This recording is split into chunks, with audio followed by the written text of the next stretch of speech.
Komandan Gerakan 30 September ini selanjutnya menerangkan bahwa tindakan yang telah dilakukan di Jakarta terhadap Dewan Jenderal akan diikuti oleh tindakan-tindakan di seluruh Indonesia.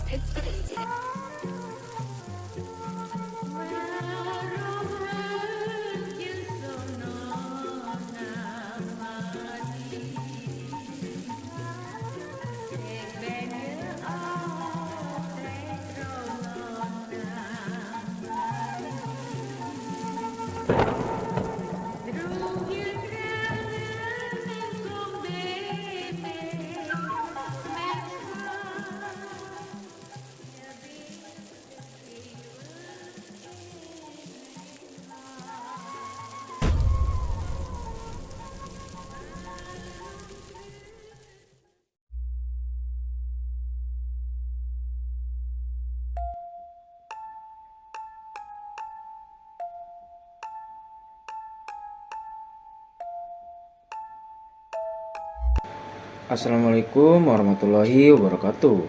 Balik lagi bareng gue Irsal di segmen Radio Mistis. Di segmen ini gue bakal bawain cerita yang kita ambil dari berbagai sumber dan cerita kiriman dari sobat Mystic Hunter. Di episode kali ini, gue bakal bawain cerita yang dikirim oleh Pak Husen melalui email yang tinggal di Pemalang, Jawa Tengah. Mengisahkan tentang insiden teror pocong yang meneror desanya sekitar tahun 2000-an. Terima kasih buat Pak Husen yang udah bersedia buat bagiin ceritanya ke sobat Mystic Hunter. Bersembunyilah di balik selimut kalian dan pasang earphone kalian, karena cerita yang gue bawain kali ini bakal bikin bulu kuduk lu merinding. Ya udah, nggak pakai basa-basi lagi, kita langsung fokusin aja ke ceritanya. Cerita ini terjadi sekitar 20 tahun yang lalu, saat desa di mana tempat tinggal Husen masih sangat jarang sekali terlihat rumah warga. Masih banyak pohon-pohon pinus dan pohon bambu. Siang itu, Husen sedang bermain bersama teman-temannya. Tiba-tiba terdengar informasi dari pengeras suara musola di daerahnya bahwa ada salah satu warganya yang meninggal dunia. Assalamualaikum. Innalillahi wa inna ilaihi roji'un. Telah berpulang ke rahmatullah. Kurang lebih seperti itu informasinya. Karena dulu di desanya Mas Husen sendiri masih sangat sedikit orang yang tinggal di sana. Ketika mendengar ada informasi orang yang meninggal, mereka semua langsung berbondong-bondong keluar dari rumah bertanya-tanya siapa yang meninggal di hari itu. Karena dulu di desanya Husen sendiri masih sangat sedikit orang yang tinggal di sana. Ketika mendengar ada informasi orang yang meninggal, mereka semua langsung berbondong-bondong keluar rumah dan bertanya-tanya siapa yang meninggal di hari itu.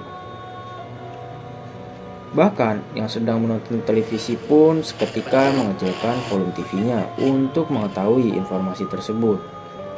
Dan kebetulan yang meninggal adalah Mbak Wulan, salah satu kembang desa di tempat tersebut. Warga desa pun berkumpul di rumahnya. Almarhumah termasuk bapaknya Husen dan dirinya untuk pergi melayat. Terdengar desas-desus bahwa almarhumah ini meninggal secara mendadak dan menderita penyakit yang umum hanya selama 2 hari, seperti demam dan panas dingin. Lalu, 2 hari sebelum almarhum meninggal, ada salah seorang warga desa yang kita sebut di sini dengan nama Pak Siswanto. Pak Siswanto adalah seorang hansip yang bertugas di malam hari. Ketika sedang menjalankan tugasnya, yakni berkeliling desa sekitar pukul 11 malam, Pak Siswanto seperti melihat sosok hitam berada di dekat jemuran sebelah rumah Mbak Ulan. Karena waspada dan takut terjadi insiden pencurian di desanya, Pak Sis pun berniat untuk mendekati sosok hitam tersebut. Setelah berada di jarak sekitar 10-15 meter dari sosok tersebut, Pak Sis mengarahkan senternya ke sosok tersebut. Masih belum terlihat jelas di penglihatannya. Hanya terlihat sosok seperti orang yang memakai baju hitam dengan posisi ruku dan menghadap ke arah jemuran. Pak Sis pun semakin penasaran dan makin mendekati ke sosok itu sambil berkata, "Itu kok mirip pocong? Tapi kok warnanya hitam ya? Waduh, ini nggak beres ini. Pasti maling yang nyamar jadi pocong. Di mana-mana pocong tuh putih. Lah ini kok hitam? Nggak halus nih pasti penyamarannya. Ujar Pak Sis sambil mengendap-endap mendekati sosok tersebut dan menyiapkan pentungan yang ada di sabuknya. Ketika Pak Sis sudah sampai semakin dekat oleh sosok tersebut pun menoleh ke arah Pak Sis. Pak Sis seketika kaget dan terdiam, tak bisa bergerak melihat sosok tersebut. Wajah sosok pocong tersebut terlihat hancur dengan belatung yang masih terlihat bergerak-gerak di sekitar wajahnya. Matanya merah menyala dengan lidah yang menjuntai ke bawah, dipenuhi air liur yang menetes. Setelah sekitar 15 detik Pak Sis bertatap muka dengan sosok tersebut, pocong itu pun terbang, meninggalkan bau yang beragam. Baunya seperti bau bangkai kering, bercampur wewangian yang biasa dipakai untuk orang meninggal. Pak Siswanto pun lari terbirit-birit. Sesampainya di rumah, langsung Pak Sis menggedor pintu rumahnya dan berkata, Bu, buka pintunya bu, cepetan. Dibukanya pintu sama istrinya. Istrinya pun bertanya, Loh, bapak kok udah pulang aja jam segini? Mana celananya basah lagi? Bapak ngompol. Pak Sis menjawab, Udah bu, gak usah banyak tanya dulu, bapak mau masuk. Setelah di dalam rumah, Pak Sis pun menceritakan kejadian apa yang dia alami tadi. Hahaha, mana ada pocong ireng pak. Di mana-mana pocong itu putih kainnya. Ini kok pocong ireng, habis kesiram oli pocongnya. Jawab istri Pak Sis dengan melempar candaan.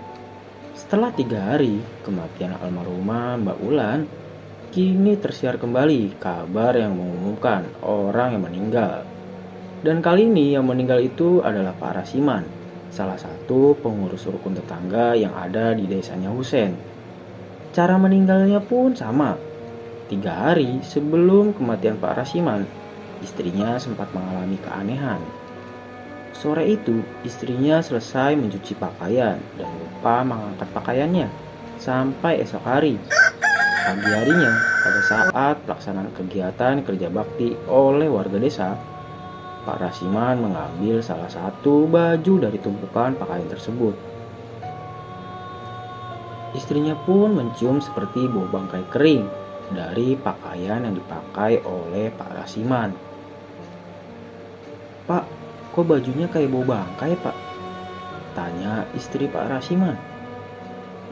Ah udah biarin aja, uang buat kerja bakti doang kok. Jawab Pak Rasiman sambil bergegas. Sepulangnya dari kegiatan kerja bakti tersebut, Pak Rasiman mendadak demam tinggi. Dan itu pada saat 3 hari setelah Pak Rasiman dinyatakan meninggal dunia. Setelah peristiwa itu, para warga desa tidak ada lagi yang berani menjemur pakaian ketika lewat malam hari, karena disinyalir pocong tersebut menjilat pakaian warga yang terjemur pada malam hari. Tidak sampai di situ, teror pocong hitam itu masih suka meneror warga desa. Hampir setiap rumah di desanya dikunjungi dan diketuk pintunya oleh sosok tersebut. Dan ada satu cerita lagi dari pemuda yang sudah lama merantau. Kita sebut saja bernama Denny. Malam itu, Denny berniat pulang ke desanya karena harus mengurus dokumen penting di sana. Denny berangkat dari kota menggunakan sepeda motornya. Setelah memasuki gapura desa dan memasuki area hutan pinus, mata Denny seketika mengantuk dan kaget.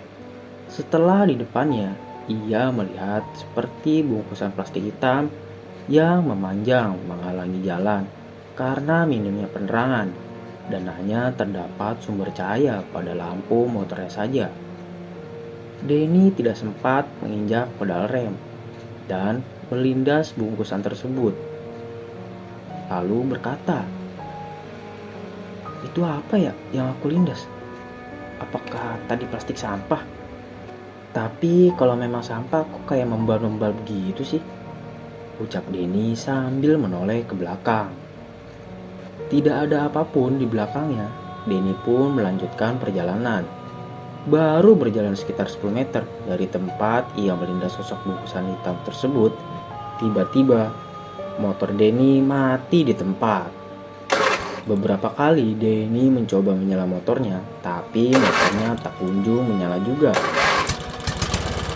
Loh, motor butut sialan, gak bisa diajak kerja sama, mati kok di tempat angker begini. Denny langsung memeriksa motornya tersebut, terutama businya. Sewaktu dia berjongkok, saat memeriksa bagian businya, tercium bau busuk dari arah belakang motornya. Lalu terdengar suara berat dari arah belakang.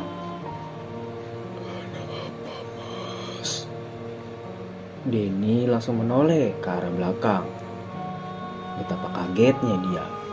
Dia melihat sosok pocong hitam dengan mata yang menyala merah duduk di kursi belakang motornya sambil menggoyahkan kepalanya.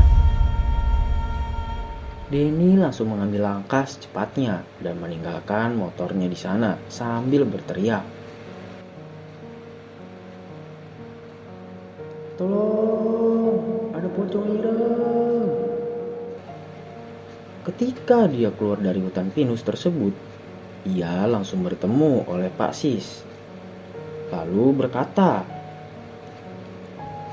"Pak, nuwun sewu, anak pocong ireng di bambuan sana. Ayo Pak, ngancani aku ngambil motorku." Pak Sis pun menjawab, Mau takut aku, kemarin aku juga lihat. Yaudah aku panggil warga desa dulu, nanti kita ambil rame-rame." Dipanggillah beberapa anak muda yang masih nongkrong di pos kamling. Setelah mereka beramai-ramai masuk ke hutan pinus tersebut, motornya masih ada, tapi sosok pocongnya sudah menghilang. Sampai beberapa hari, warga desa tidak ada yang berani lagi untuk keluar malam ketika sudah selepas maghrib. Desanya Husein sepi sunyi tanpa adanya aktivitas di luar rumah. Bahkan, isu tersebut sering digunakan ibu-ibu sekitar untuk menyuruh anaknya pulang ketika sore hari. "Mulai nak, nanti anak pocong." Kurang lebih seperti itu. Akhirnya, kepala desa mengadakan rapat bersama warga di balai desa untuk menyelesaikan masalah tersebut. Kepala desa mendatangkan kenalannya, yaitu seorang kiai dari pesantren yang ada di sana. Malam itu pun kiai datang mengajak beberapa orang santrinya. Bersama beberapa orang warga termasuk Pak Kades yang juga ikut menyaksikan mencari keberadaan pocong tersebut. Akhirnya salah seorang warga melihat sosok pocong tersebut di atap genteng salah satu warga dan terbang ke pohon dan ke genteng yang lainnya. "Wah, mabur kiai pocong nih," ucap salah satu warga.